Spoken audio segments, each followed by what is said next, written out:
భయం ఎందుకంటే యేసుప్రభు ఉన్నప్పుడే యేసుప్రభుని మతస్థులు నమ్మల.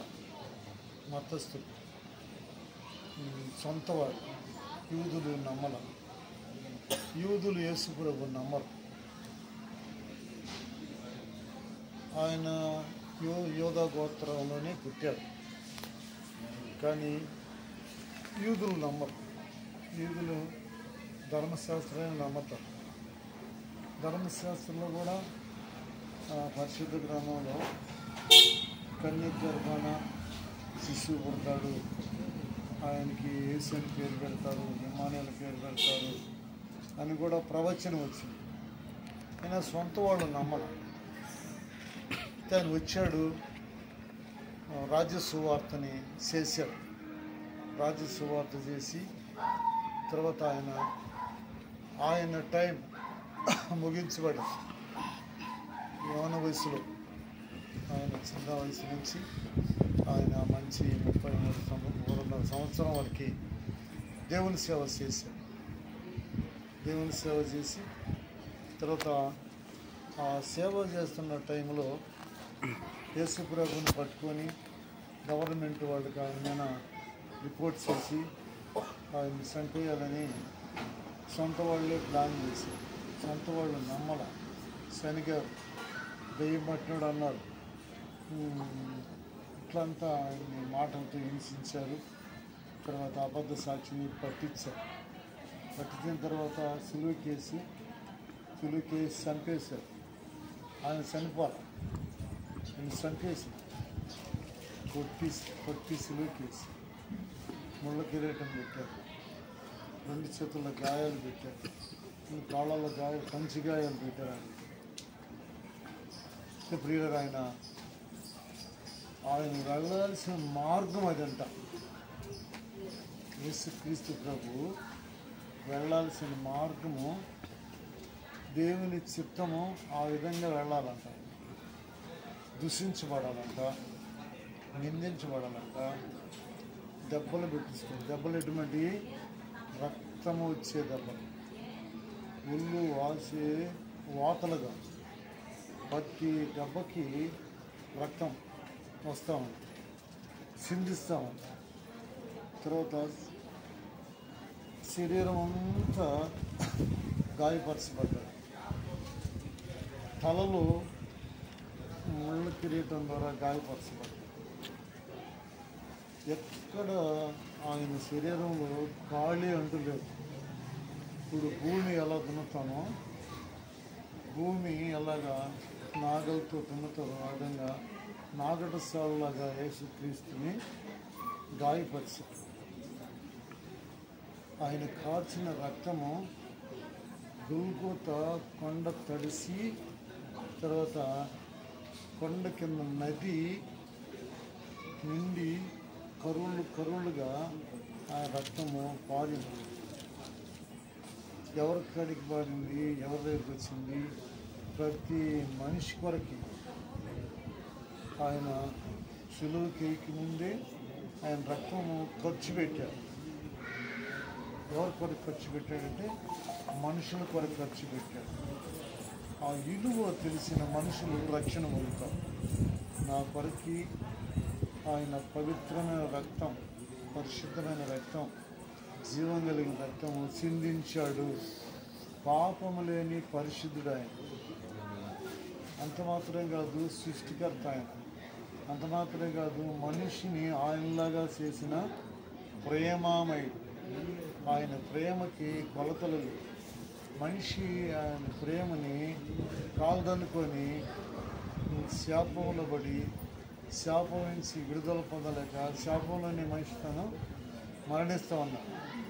ఆ విధంగా మనిషి మరణించకూడదని యేసుక్రీస్తు ఆయన పరిశుద్ధమైనటువంటి పరిపూర్ణటువంటి పవిత్రమైనటువంటి ప్రాణముని రక్తముని మనిషి కొరకి వీళ్ళరా బలి చేశాడు. ప్రాణాన్ని రక్తాన్ని కార్చాడు. నా కొరకు ప్రభు ఇంత త్యాగం చేయడని మనిషి నమ్మడానికి వాక్యాన్ని వినాలి. వాక్యం వినకపోతే విశ్వాసం కలగదు. వినడం వలన విశ్వాసము కలుగుతాము. హల్లెలూయా. అయితే ఆయన్ని సమాధిలో పెట్టిన తర్వాత ఆయన మళ్ళా లేచి కనిపించాడు, మాట్లాడినాడు, నడిచాడు, భోంచేశాడు. హల్లెలూయా. ఈ సమాధి దగ్గరికి వచ్చిన స్త్రీలతో మాట్లాడి ఆయన మరలా ఆయన సేవకు బయలుదేరి వెళ్తుంది. శిష్యులు కనిపించారు. శిష్యులు పరిగెత్తుకుంటూ వస్తా ఆయన చూడ్డానికి చూస్తే నిజమే సమాధిలో లేడు ఆయన. సీమోను ఇంకో శిష్యుడు, యేసు ప్రభువును ప్రేమించిన శిష్యుడు అన్నాడు. ఆ సీమోను పేతురు కంటే ముందు పరిగెత్తుకుంటూ వెళ్ళాడు. వెళ్ళి చూస్తే బాడీ లేదు. తర్వాత ఎందుకంటే లేస్తున్నాడు. అలా పేతురు గారు పోయి చూశారు, లేస్తాడు. ఎక్కడికి వెళ్ళాడంటే వీళ్ళు ఏ ఇంట్లో ఉన్నారో ఆ ఇంటికి వెళ్ళాడు. చూడండి, యోహాను సువార్త 20వ అధ్యాయంలో ఈ విషయం నేను చెప్పిన విషయం 20వ అధ్యాయంలో 19వ వచనంలో, ఆదివారం సాయంకాలం శిష్యులు యూదులకు భయపడి తాము కూడి ఉన్న ఇంటి తలుపులు మూసుకొని ఉండగా యేసు వచ్చి మధ్యన నిలిచి నీకు సమాధానం కలుగుగా కానీ వారితో చెప్పాను.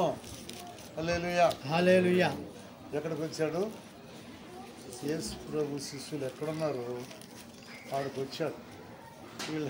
వీళ్ళు భయపడి ఇంట్లో ఏం చేద్దాం, ప్రభు అన్ని కార్యాలు చేస్తేనే ఆయన్ని నిందించి అవమానించి కొట్టి గాయపరిచి సిలువకు వేసి ఆయన మీద అబద్ధ సాక్ష్యం చెప్పి ఆయన శిక్షించాడు. మన పరిస్థితి ఏంది అని భయంతో ఎక్కడైతే వీళ్ళు భయాందోళన చెందున్నారో వాళ్ళ దగ్గరికి వెళ్ళాడు. తలుపు వేసాం, ఇంట్లోకి పోయాడు. ఎట్లా పోయి ఉంటాడు ఆయన? వీళ్ళు తలుపు తీయాల. ఆయన ఆత్మ దేవుడు కాబట్టి, ఆత్మస్వరూపుడు కాబట్టి వాళ్ళ మధ్యలోకి వెళ్ళి మీకు సమాధానం కలుగును గాక. సమాధాన కర్త మనం నమ్మిన దేవుడు మాత్రమే. కాబట్టి ఆయన్ని ఎవరు నమ్ముతారో ఆ ఇంటికి సమాధానం, ఆ ఇంటి వల్ల వారికి సమాధానం. ఏ దేశం ఆయన నమ్మద్దు ఆ దేశానికి సమాధానం, ఏ సంఘం ఆయన నమ్మద్దు ఆ సంఘానికి సమాధానం, ఏ వ్యక్తులు ఆయన నమ్ముతారో వారికి సమాధానం. ఏమన్నాడు అక్కడ? మీరు ఇట్లే భయపడతా ఉండండి అని చెప్పలేఆయన, మీకు సమాధానం కలుగును గాక. ఆ తర్వాత ఏమన్నాడు? ఆయన అలాగు చెప్పి వారికి తన చేతులు ప్రక్కలను చూపగా శిష్యులు ప్రభువుని చూసి సంతోషించిరి. ఈ విషయం ముందుగానే చెప్పాడు, అనేక చోట్ల చెప్పాడు. గలిలయలో పదే చెప్పాడు, నన్ను ఈ విధంగా పట్టుకొని శిక్షించి కొట్టి నిందించి గాయపరిచి సిలువకేస్తారు, 3వ రోజు లేస్తాను అని చెప్పారు. ఈ విషయం వాళ్ళు నమ్మకుండా వాళ్ళు భయంతో ఉన్నారు. అందుకని ఆయన మళ్ళా వాళ్ళని ఎత్తుక్కుంటూ పోయారు. యేసు ప్రభు వచ్చింది మనిషి కొరకు వచ్చాడు. మనిషి వీళ్ళరా దేవుణ్ణి సేవించడానికి మనిషికి జన్మనిచ్చాడు. మనిషికి జన్మనిచ్చింది మీకు చెప్తాను చూడండి. ఒక వాక్యాన్ని కీర్తన గ్రంథంలో 102 చూడండి. 102 కీర్తన గ్రంథం 102.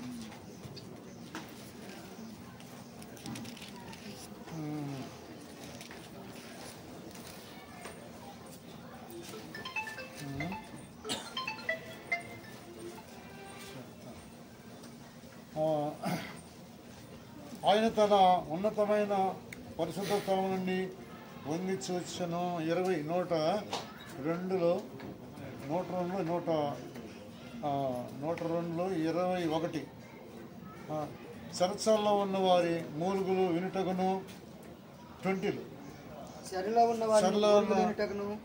ఉన్న సావునకు విధించబడిన వారిని విడిపించుటకును ఆయన తన ఉన్నతమైన పరిశుద్ధాలయమును సావునకు విధింపబడిన వారిని విడిపించుటకును ఆయన తన ఉన్నతమైన పరిశుద్ధ స్థలం నుండి వంగి చూసిననియు ఆకాశమును భూమి సృష్టించబడిననియు వచ్చేవాళ్ళు తెలుసుకోవాలి. వచ్చు తరము తెలుసుకున్నట్లుగా ఇది రాయబడిను. సృజింపబడు జనము యెహోవాను. మనుషులు ఎందుకు చేయబడ్డారంటే దేవుణ్ణి సేవించటానికి, స్తుతుల ద్వారా, కీర్తనల ద్వారా, వాక్యము ద్వారా, సాక్ష్యము ద్వారా. ఎందుకంటే దేవుణ్ణి సేవించటానికి ఏమన్నాడు? సృజించబోవు జనము యెహోవాను స్తుతించువారు నేను ప్రమాణం చేసుడుగా చూసారా? చూడు ప్రియులరా, మనిషి చేయబడింది ఎందుకంట? దేవుణ్ణి సేవించాలి. దేవుణ్ణి కాకుండా మనము మనుషుల ఆచారాలను సేవిస్తున్నందువలన దేవుని కృపను మనం పొందుకోలేకపోతున్నాం. ఇంకో చోట అన్నాడు, యేసు మరలా మీకు సమాధానం కలుగును గాక అని తండ్రి నన్ను పంపిన ప్రకారం నేను మిమ్మల్ని పంపుతున్నాను వారితో చెప్పాను. శిశువుని మళ్ళా సేవ పంపిస్తున్నారు. రెండోసారి వచ్చి మీకు సమాధానం కలుగును గాక. తండ్రి నన్ను ఎందుకు పంపాడంటే దేవుణ్ణి సేవించడానికి పంపించాడు. ఏ విధంగా అంటే దేవుడు రక్షకుడు, దేవుడు విమోచకుడు, దేవుడిని నమ్మి పాపము నుంచి విడుదల పొందండి సువార్త చెప్పడానికి నన్ను పంపించాడు. కాబట్టి ఈ ప్రజలు సొంత వారి ఒప్పుకాక విసుక్కొని వారు నన్ను సిలువకేసి చంపేశారు. అయితే దేవుడు నన్ను లేపాడు. దేవుడు సేవ చేస్తున్నటువంటి యేసుక్రీస్తు మృతులలో ఆపలేదు. దేవుడు ఆయన మృతుల్ని జయించిన దేవుడు, మృతుల్ని గెలిచిన దేవుడు. ఈయన ఏమన్నాడంటే మళ్ళీ వచ్చి చదువు అన్నమాట, యేసు మరలా మీకు సమాధానం కలుగును గాక అని తండ్రి నన్ను పంపిన ప్రకారం నేను మిమ్మల్ని పంపుతున్న వారితో చెప్పాను. దేవుడు యేసుక్రీస్తుని పంపించేది కంటే రాజస్వార్త చెప్పడానికి. ఈయన ఆత్మదేవుడై పరలోకం వెళ్ళిపోతున్నాడు. వెళ్ళిపోతూ ఈయన శిష్యులకి ఏం చెప్పాడంటే, మీరు వెళ్ళి రాజస్వార్త చెప్పండి, సువార్త చెప్పి ప్రజల్ని రక్షించండి. ఆ తర్వాత ఏమన్నాడు? ఆయన అలాగ చెప్పి వారికి తన చేతులను రెక్కలను చూపగా శిష్యులు ప్రభువుని చూసి సంతోషించరి. మళ్ళా ఆయన్ని నన్ను సంతోషించారంటారు. మూడోది అన్నాడు, ఆయన ఈ మాట చెప్పి వారి మీద ఊది పరిశుద్ధాత్మ పొందుడి.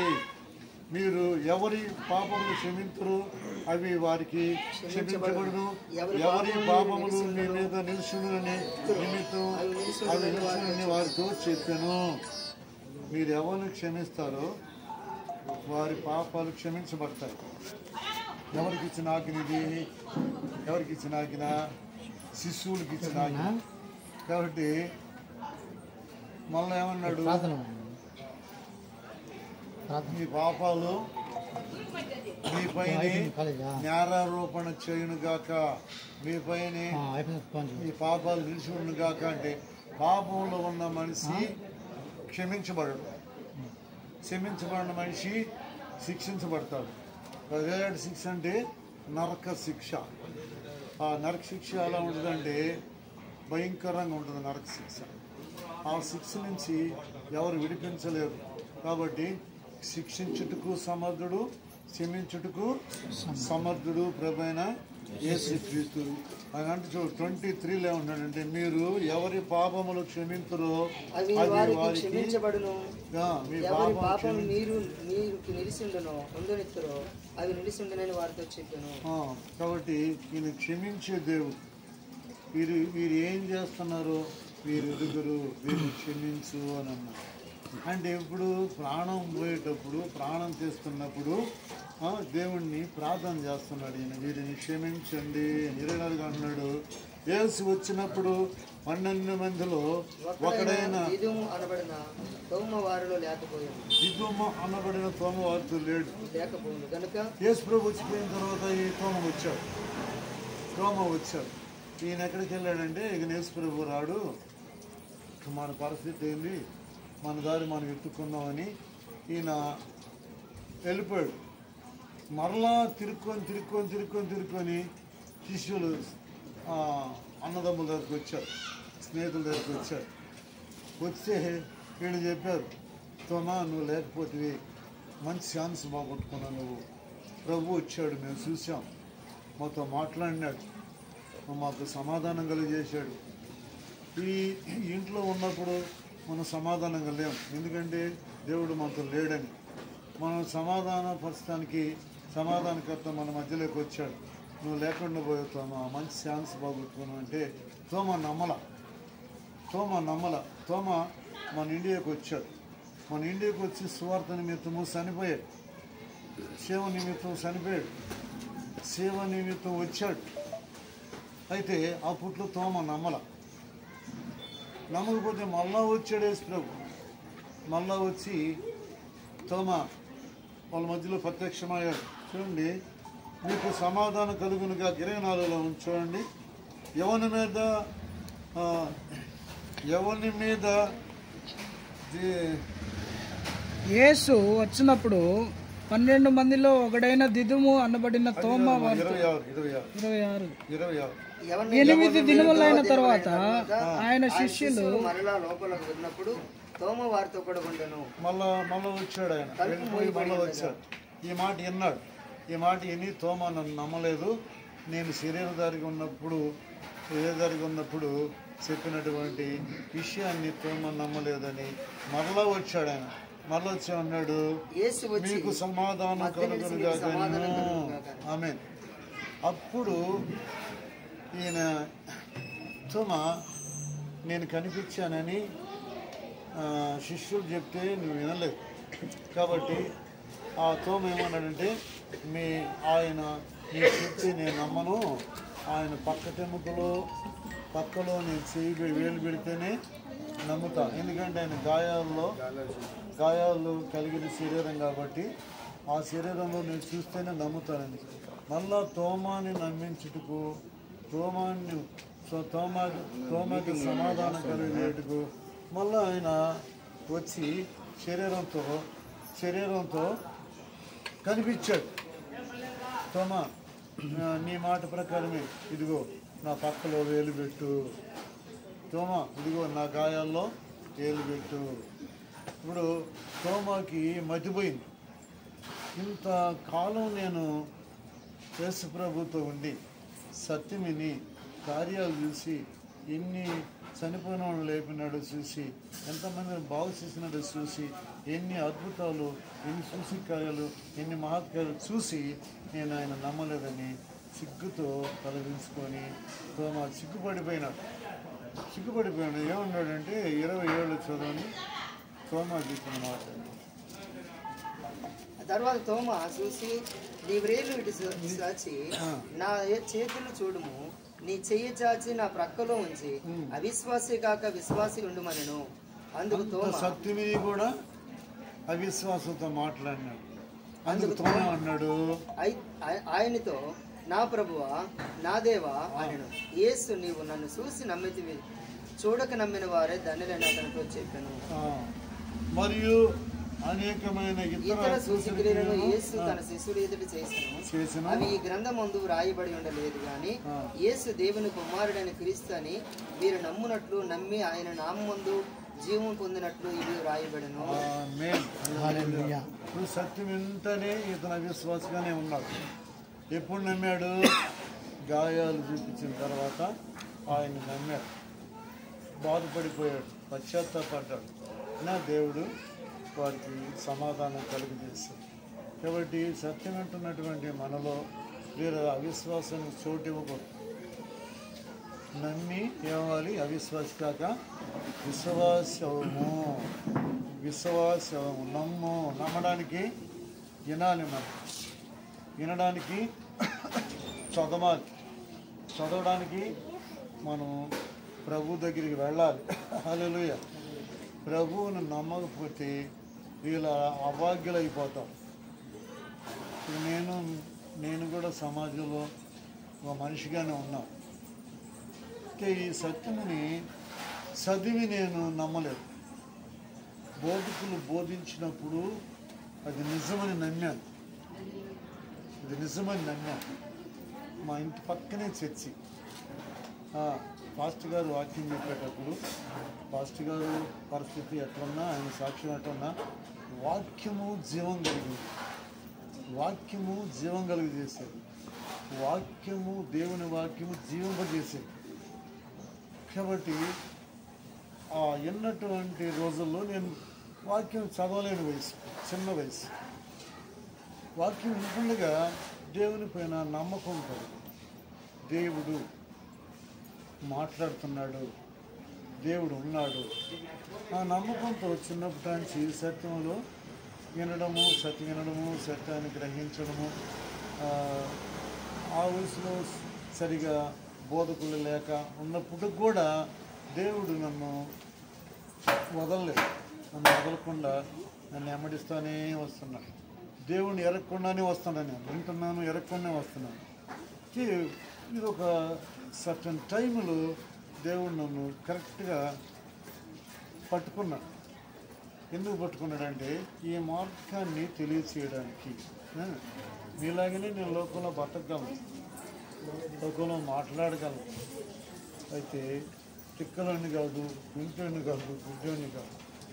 ఇది ప్రియులరా, లోకంలో గొప్ప చదివిన వాళ్ళు ఉన్నప్పుడు కూడా ఇది గోచరం కాలవాడు. ఇది ప్రియులరా, ఎర్రి వాళ్ళని ఎన్నుకుంటాడంట దేవుడు, ఎన్నిక లేని వాళ్ళని ఎన్నుకుంటాడంట దేవుడు. హల్లెలూయా. కాబట్టి ఈరోజు మన మధ్యలో ఈ సత్యము వినిపించబడుతుంది, మనకి వినిపించబడుతుందంటే దేవుడు మన ప్రాణ రక్షణ కోరి, మన ప్రాణ విమోచన కోరి సత్యం మనం నెమ్మడిస్తూ ఉంది. మనం నెమ్మడిస్తున్న సత్యాన్ని మనం గ్రహించలేకపోతున్నాం.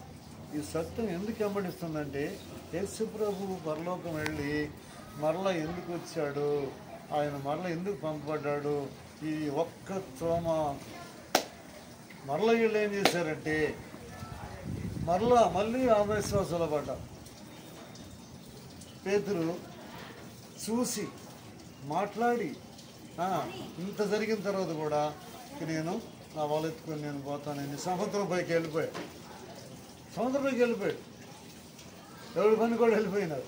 మళ్ళా ఈయన సముద్రానికి వెళ్ళాడు, వాళ్ళతో కనపడ్డాడు, అలా మాట్లాడాడు, భోజనం పెట్టాడు అక్కడ. కనిపించి ఆదరించాడు, మాట్లాడి ఆదరించాడు, గాయాలు చూపించి ఆదరించాడు, సముద్రం దగ్గరికి వెళ్ళి మాట్లాడి కనిపించి ఆదరించాడు, భోజనం పెట్టి ఆదరించాడు. కాబట్టి దేవుడు ఆదరణకర్త. ఈ టైంలో మనం ఆయన్ని నమ్మి నా సొంత రక్షకుడని ఆయన్ని విశ్వసించినట్టే అవిశ్వాసి కాక విశ్వాసి కమ్ము అని మళ్ళా చెప్పాడు యేసు ప్రభు. ఎవరితో? తన శిష్యుడైన తోమాతో. విశ్వాసం వల్ల సమస్తము సాధ్యమే ప్రేమ అని దేవుని బిడ్డరా. ఇంతవరకు దేవుడు వెయిట్ చేస్తున్నది కంటే మనం ఆయనకు కావాలి. ఆయన వెళ్ళిపోయి నేను దెబ్బలు పెట్టుకున్నాను, గాయపరచబడ్డాను, రక్తం అంతా కారింది, ఇక విశ్రాంతి తీసుకున్నోలే ఆయన తండ్రి దగ్గర ఉండొచ్చు. మరలా వచ్చాడు అవిశ్వాస కోసం. యేసు ప్రభుతో భోంచేశాడు, యేసు ప్రభు కార్యాలు ఆయన అవిశ్వాసం. దీన్ని బట్టి మనం బాగా తెలుసుకోవాలి. ఇదే సమయం, ఇదే అనుకూల సమయం, ఇదే రక్షణ సమయం, ఇదే నమ్మాల్సిన సమయం, ఒప్పుకోవాల్సిన సమయం. వీళ్ళ దృఢంగా ప్రభువుతో నిలబడాలి మనము. ఎవరి కోసం అంటే దేవుడు ఈ మనిషిని ఎందుకు చేశాడు నాన్న? కావున మీరు చదవండి, ఆ మాటని చదవండి. కీర్తనలు 102 22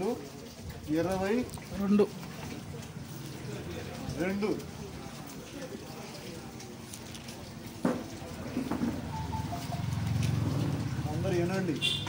ఇది మతపరమైనది కాదు, ప్రియులరా. ఇది జీవ మార్గం. చదవలేదా? వచ్చు తరము తెలుసుకున్నట్లుగా ఇది వ్రాయబడవలెను. ఈ విషయం రాయబడవలెను. సృజించబడబోవు జనము యెహోవాను స్తుతించును. యెహోవాను స్తుతించును. యెహోవాని సేవించాలి, స్తుతించాలి. హల్లెలూయా. ఒక సాంగ్ పాడుకున్నాం. పాట. స్తుతించెదను స్తుతించెదను యేసయ్యా నిన్ను స్తుతించెదను స్తుతించెదను స్తుతించెదను యేసయ్యా నిన్ను స్తుతించెదను జీవిత కాలము స్తుతించెదను నా జీవిత కాలము స్తుతించెదను స్తుతించెదను స్తుతించెదను యేసయ్యా నిన్ను స్తుతించెదను నా హృదయమున నా చేతులెత్తి గంగపల్లియు అరుణోదయమున నా చేతులెత్తి సర్వంగపల్లియు స్తుతించెదను నిన్ను స్తుతించెదను యేసయ్యా నిన్ను స్తుతించెదను జీవిత కాలము స్తుతించెదను నా జీవిత కాలము స్తుతించెదను. ఆమేన్. హల్లెలూయా. హల్లెలూయా. దేవుణ్ణి సేవించిన వాళ్ళల్లో వీళ్ళరా చదువుకున్న వాళ్ళు ఉన్నారు, ఆస్తిపరులు ఉన్నారు, కులగోత్రాలలో కలిగిన వాళ్ళు ఉన్నారు, మేధస్సు కలిగిన వాళ్ళు ఉన్నారు, మినిస్టర్లు ఉన్నారు, ఆస్తిపరులు ఉన్నారు. ప్రియులరా చాలా లేజీగా తీసుకుంటున్నారు ఈ మార్గాన్ని. ఎంత లేజీగా తీసుకుంటే అంత నష్టపోతారు.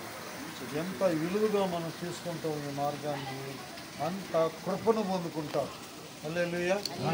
కాబట్టి ఈ విషయం కీర్తన గ్రంథంలో రాయబడ్డ విషయాన్ని ఎవరు మర్చిపోవద్దు. నన్ను చేయబడింది దేవుణ్ణి స్తుతించడానికి, సేవించడానికి, ప్రకటించడానికి, దేవునికి సాక్షిగా. ఇప్పుడు యూట్యూబ్లో చూడండి, నాకైతే మర్చిపోతుంది. ఇప్పుడు సాక్ష్యాలు అంటుంటే ఇప్పుడు సాక్ష్యం ఇచ్చిన వాళ్ళని చూసి నేను ఎప్పుడో నా తల్లి గర్భాన 70 సంవత్సరాలకు ముందే పుట్టాను, ఏడదాకా సేవించలేకపోతాను, నాకు క్షేమ అయిపోతాను. అనేక రకాల కులస్తులు, పీఠాధిపతులు, పూజారులు, మాంత్రికులు, పాస్తగాన్ని చంపేయాలని మాంత్రాలు చేయడం ఒక ఆయన మారినాడు. కానీ జన్మం నుంచి క్రైస్తవులు చెప్పుకున్నవారు మారకపోతే చాలా శోచనీయము, చాలా అవమానం. కాబట్టి ఒక సమాజ మందిర అధికారి వచ్చి యేసు ప్రభు దగ్గర నా ఇంట్లో మరణము తాండవాడుతుంది, నా కుమార్తె చనిపోవడానికి సిద్ధంగా ఉంది అని యేసు ప్రభుని అడుక్కుంటుంటే ఆయన ఏం చేశాడు? రాజ్య సంబంధులకి శిక్ష వస్తుంది అని చెప్పాడు. నరక శిక్ష వస్తుంది. దేవుని ఆయన సువార్త చెప్పాడు. అక్కడ సువార్త విన్నాడు. సువార్త అతను నమ్మిన వెంటనే కుమార్తె బాగుపడింది, బతికింది. సపోర్ట్ కడదాం. కాబట్టి ఇదే మంచి సమయం. ఇదిగో అక్క ఎదిరించే సందర్భంగా సత్యాన్ని మనం విన్నాం. అది నగ్న సత్యం, ఇది జీవింపజేసే సత్యం. ఈ సత్యాన్ని ఎప్పుడు ఉల్లంఘించొద్దు, నిష్కరించొద్దు, విలువగా తీసుకోవాలి. ఇది మన కొరకు వచ్చింది, మన కొరకి పంపబడింది ఈ రక్షణ సువార్త. దేవుడి వాక్యం దీవించును గాక. ఆమేన్. ప్రార్థన చేస్తున్నాం. ప్రభువుని ప్రార్థన చేసుకున్నాం.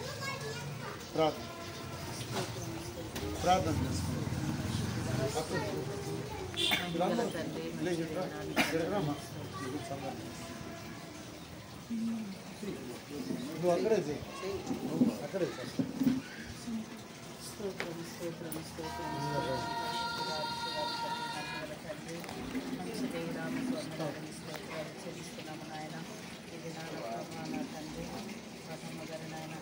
తల్లి గారి ప్రభా నా తండ్రి మరణం ఎంతో విలువైనదని పెంచుకున్నాం ప్రభావ. నీ యందు నాయన జీవించి నీ యందు ఫలించిందయ్యా. దేవా ఈ దినాన్న ప్రభా నా తండ్రి 3వ దినం నాయన ఈ కూడిక ద్వారా మీ నామం మహిమపరుచుకున్నారు తండ్రి. మీ వందనాలు, మీ స్తోత్రాలు. ఈ దినము నాన్న గొప్ప దేవుడా, మహిమగల తండ్రి, మీ దాసులలో ఉండి నాయన మీరు మాతో మాట్లాడి ఉన్నారయ్యా. మీరు మాట్లాడిన ప్రతి మాట ఎంతో విలువ కలిగినదయ్యా, ఎంతో మేలు కలిగిన మాటల ప్రభా, ఎంతో నాయన ఆనిముత్యాలంటి మాటల ప్రభా, సమాధాన పరిచే మాటలు నాయన. మీకు వందనాలు, మీ స్తోత్రాలు చెల్లిస్తున్నాము నాయన. దయగలిగిన దేవుడా, మా మేలు కోరి నాయన మాతో మాట్లాడుతున్న దేవా, మీకు వందనాలు చెల్లిస్తున్నామయ్యా.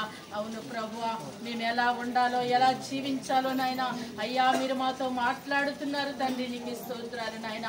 మీరైతే లోకానికి వచ్చి నాయన దేవా, మీరైతే మా కొరకు మరణించారు, మా కొరకు తిరిగి లేశారు, మా కొరకు రాబోతున్నారు తండ్రి. మీకు వందనాలు, మీ స్తోత్రాలు చెల్లిస్తున్నామయ్యా.